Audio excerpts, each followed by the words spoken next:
It is a sad fact, but all too often true, that the good die young.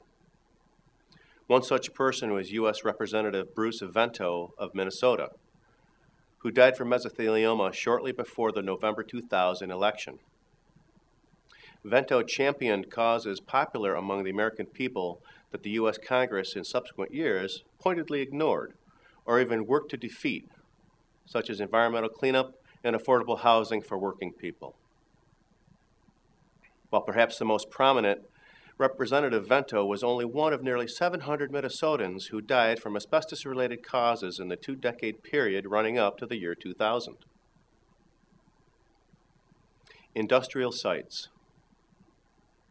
Big Stone Lake Point, Hoot Lake Plant, Koch Petroleum, Marathon, Monticello Nuclear Power Plant, and Prairie Island are some of the main job sites where Minnesota's workers have been exposed to asbestos. These job sites are primarily located in Duluth, Mankato, Minneapolis-St. Paul, and Superior. The general rule of thumb is that wherever heat and fire poses an industrial hazard, asbestos-containing materials, or ACMs, are being used somewhere. This is particularly true of facilities constructed before 1980, when the hazards of asbestos exposure, which corporate America worked very hard to conceal from the public, were made known. Asbestos packing is found in pipe fittings, furnace doors, and general insulation. Ironically, it has also been used in clothing especially designed to protect workers, such as fireproof aprons and gloves. When these became torn or the outer fabric began to wear away, friable asbestos fibers from the lining would be released. Between 1980 and 2000, there were 677 recorded deaths statewide in Minnesota. Nearly 65% of these were from the rare form of cancer known as mesothelioma. Generally, asbestosis is far more common. However, in 2007, the reason for the prevalence of mesothelioma started to become clear. Taconite miners in the Iron Range. Most of Minnesota's naturally occurring asbestos deposits, both serpentine chrysotile and amphibole, are located in the northeastern region of the state. It is in this area that iron mines, long closed down, were reopened by the Reserve Mining Corporation in the 1970s in order to meet China's demand for iron ore. Most of this iron ore is found in deposits of a silicate mineral known as taconite. Taconite was once disregarded by iron mining operations as a waste product. However, now that the U.S. iron mines are fairly well depleted, taconite has become the source of most iron ore presently being extracted. It is a silicate mineral that is found among layers of shale, much like asbestiform minerals. In the past decade, 60 miners in this area have died from mesothelioma. They may actually have been many more, since prior to 1999, the Minnesota Department of Health did not differentiate among various forms of cancer when it was listed as a cause of death on state certificates. In the years following the reactivation of the mines, rates of mesothelioma in the area increased by 70%. In addition, asbestos-like fibers were found in community water supplies. These fibers are either taconite or with taconite that has been contaminated with asbestos fibers. It should be noted that asbestos is simply a generic term for a number of different geologically similar but not necessarily chemically related minerals, only 6 of which are officially recognized as asbestos by U.S. regulatory agencies. As a result, other types of asbestiform minerals such as winchite and richterite are not subject to any kind of regulation.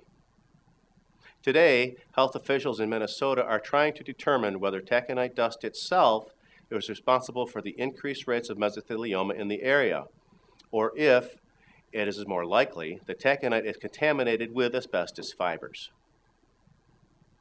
Legal resources in Minnesota. A search through the Minnesota Federal District Court cases for asbestos-related personal injury product liability lawsuits brings up more than 15 recent lawsuits from 2006 and 2007. Garlock Sealing Technologies, LLC, is one of the major defendants in a number of these cases. Wyeth is another defendant listed frequently. Minnesota is ranked 13th in the U.S. for mesothelioma cases, with a mesothelioma mortality rate of 16.34 per million. Minnesota has a crude mortality rank of 9 in the country. In the summer of 2007, new concerns were raised over the possible link between taconite mining and rising rates of mesothelioma in northeast Minnesota. Taconite mining has been an industry in the area, but Health Commissioner Diane Mandurak was widely criticized in 2007 for not reporting the fact that 35 miners had died as a result of mesothelioma. Questions especially arise from the fact that the link between the miners and mesothelioma seems to have been well established. The Minnesota Health Department announced in 2003 that 17 taconite miners had died from their exposure to commercial asbestos, which is used in iron ore processing. Health Department officials stated in March 2006 that 2 additional studies would be conducted to look into whether something in the taconite had caused the mesothelioma of the 35 miners, as well as those of the 17 miners revealed earlier.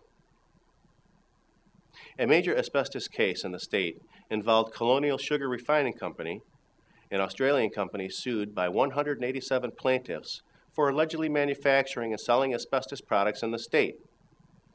An early decision found that CSR is subject to personal jurisdiction in the state of Minnesota. CSR appealed the decision, and in 1996, the complaint against CSR was dismissed.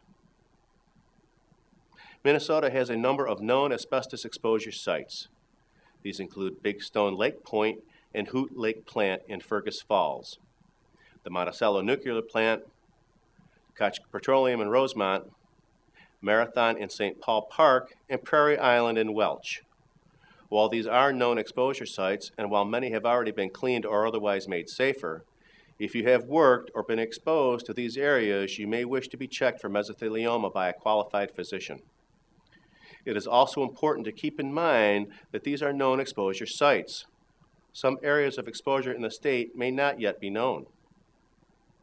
Those interested in filing lawsuits should know that the statute of limitations for personal injury law in Minnesota is 6 years. However, if the injury was caused by unsafe conditions associated with real estate, the statute of limitations is 2 years. In either instance, the statute of limitations is limited by a discovery rule, which states that the amount of time begins when the problem, in this case the mesothelioma, either was discovered or should have been discovered. There is no specific statute about asbestos. It should be noted the statute of limitations for wrongful death suits is different from that for personal injury suits. That statute of limitations is 3 years after the death and no more than 6 years after the act or omission which caused the death. Thank you for watching. This video was produced by Asbestos.Net, a leading resource on all aspects of asbestos and mesothelioma. Our priority is to inform victims about the devastating effects of asbestos exposure, mesothelioma, asbestos cancer, asbestosis, and other asbestos-related diseases, and to advise them with a wealth of information. Individuals whose lives have been touched by mesothelioma have numerous questions and concerns. Their caregivers and family members also need accurate, reliable information. If you or a loved one have been diagnosed with mesothelioma or asbestos cancer and need more information, we invite you to visit and explore the thousands of pages of oncologist-reviewed material on Asbestos.net, to call our convenient toll-free number shown below and speak with a mesothelioma specialist, or to use the simple contact form found at Asbestos.net to request a free copy of our informative books, custom inserts, and DVD. Asbestos.net, information and help for patients and families.